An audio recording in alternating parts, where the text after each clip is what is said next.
Assalamualaikum warahmatullahi wabarakatuh. Saya Anissa Radia, mahasiswa semester akhir dari Universitas Amikom Yogyakarta. Pada kesempatan kali ini, saya akan menampilkan sebuah video demo mengenai penggunaan prototipe yang telah saya rancang. Prototipe ini adalah prototipe aplikasi ShareBlood PMI Kabupaten Wonogiri. Prototipe ini merupakan hasil dari penelitian skripsi saya yang berjudul Analisis dan Perancangan User Interface dan User Experience untuk PMI Kabupaten Wonogiri menggunakan metode Task-Centered System Design. Berikut merupakan penggunaan prototipe aplikasi ShareBlood. Yang pertama ini adalah splash screen, lalu kita akan masuk ke tampilan onboarding. Di sini ada 3 keterangan yang menggambarkan fungsi dari aplikasi ini, yaitu ada untuk donor darah, menemukan calon pendonor dengan lebih cepat, bisa mengetahui mengenai stok darah yang ada di PMI. Nah, untuk masuk ke tampilan login, kita harus memilih tombol "Mari kita mulai". Nah, ini adalah tampilan login dari aplikasi ShareBlood. Lalu pengguna harus mengisi data ini terlebih dahulu, karena ini prototipe, jadi sudah ada datanya. Lalu untuk masuk ke aplikasi, kita harus memilih tombol masuk. Nah, ini dia adalah homepage, halaman home dari aplikasi ShareBlood. Di sini terdapat beberapa fitur, yakni ada fitur notifikasi. Fitur notifikasi ini adalah fitur yang berisikan notifikasi apabila si pengguna sudah memasuki waktu donor darah yang ideal. Lalu di sini ada fitur donor. Fitur donor ini merupakan fitur pencatatan donor darah pengguna yang ingin mendonorkan darah. Contoh misalnya seperti ini. Nah, ini dia tampilan fitur pencatatan donornya. Ada form untuk tanggal donor, petugas donornya siapa, dan tempat donornya di mana. Nanti kita isikan seperti ini contohnya. Lalu apabila sudah diisi, kita memilih tombol selesai. Nah, akan muncul pop-up bertuliskan berhasil, datamu berhasil disimpan. Lalu ada fitur yang di bawah sini, ini ada fitur home. Yang di sini adalah fitur notifikasi apabila ada pengguna lain yang membutuhkan darah kita. Jadi ada pengguna lain yang membuat permintaan darah dan ternyata profilnya cocok dengan kita, maka di sini akan ada notifikasinya. Lalu ada fitur explore dan selanjutnya ada fitur profile. Kita coba dulu untuk fitur profile. Nah, fitur profile tampilannya seperti ini. Di riwayat donor seperti ini tampilannya. Ada hari tanggal, petugas, tempat. Lalu ada fitur riwayat buku darah. Seperti ini tampilannya, ada hari tanggal, pendonornya siapa saat itu, dan detailnya. Yang kemudian ada fitur explore atau eksplorasi, berisi kiriman-kiriman dari pengguna lain yang membutuhkan darah. Nah, ada 2 kegiatan yang dapat dilakukan di sini, yaitu untuk men-share kiriman tersebut, lalu ada chat. Jadi kita bisa menghubungi si pengirim seperti itu.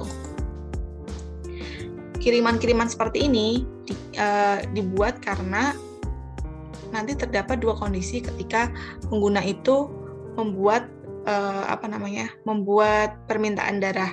Karena kondisi yang pertama adalah apabila permintaan darah tersebut diterima atau ada yang menerima request darahnya. Yang kondisi kedua adalah ketika permintaan darahnya tidak ada yang menerima, maka pengguna akan diberi solusi atau cara lain, yaitu dengan membuat kiriman seperti ini. Yang kedua, ini tadi notifikasi urgensi butuh darah. Nah, tampilannya seperti ini, akan ada rincian siapa yang membuat permintaan darah tersebut. Ada rincian siapa pasiennya seperti itu, ada rincian nama pasien, golongan darah, resus apabila diketahui, lalu kebutuhan darahnya apa, jam donornya itu kira-kira berapa, lokasi pasiennya di mana, ada lokasi donornya nanti di mana, dan jumlah pendonor yang dibutuhkan. Nah, di sini terdapat informasi untuk kita, si pengguna, yaitu informasinya adalah profil pendonor yang dibutuhkan cocok dengan profil dan waktu terakhir donor Anda, seperti itu. Nah, kalau misal kita menolak, dia akan kembali ke tampilan home, tapi apabila kita menerima, dia akan menampilkan tampilan ini yang berisikan rincian tadi, dan kita bisa menghubungi si pembuat permintaan darah tentunya dengan cara bisa chat dan bisa telepon. Kalau chat seperti ini. Nah, kalau sudah selesai mendonorkan darah kita, nanti memilih selesai donor dan akan ditampilkan rincian dari kegiatan donor kita tadi. Apabila ingin melihat riwayat donornya, kita bisa memilih riwayat donor, tapi apabila tidak, kita bisa langsung kembali ke home. Ada fitur stok darah. Seperti ini tampilan stok darahnya. Kalau ingin untuk lebih rinci lagi, kita bisa memilih misal di golongan darah A. Nah, ini rinciannya. Lalu untuk fitur kontak PMI, memiliki 2 nomor, untuk markas dan untuk unit donor darah. Lalu ada fitur agenda PMI, itu berisikan agenda-agenda PMI. Nah, yang terakhir adalah fitur buat permintaan darah bagi pengguna yang sedang membutuhkan darah. Jadi, apabila ada pengguna yang membutuhkan darah, yang pertama kali dilakukan adalah melihat stok darah terlebih dahulu. Apabila stok darahnya tidak tersedia, maka pengguna dapat membuat request permintaan darah di sini, di fitur ini buat permintaan darah. Namun apabila stok darah di sini sudah tersedia, maka pengguna tinggal datang langsung ke PMI seperti itu. Kita akan menggunakan fitur buat permintaan darah. Di sini bentuknya form seperti ini, akan kita isi. Nah, kalau kita sudah mengisi form ini seperti ini, lalu kita cari pendonor, dan akan muncul waiting page seperti ini. Lalu kalau kita dapat pendonor, kita dapat tampilan seperti ini tadi. Nah, kalau sudah selesai, si pendonor di aplikasinya akan memilih selesai donor, maka di aplikasi kita akan muncul selesai gini, permintaan Anda selesai.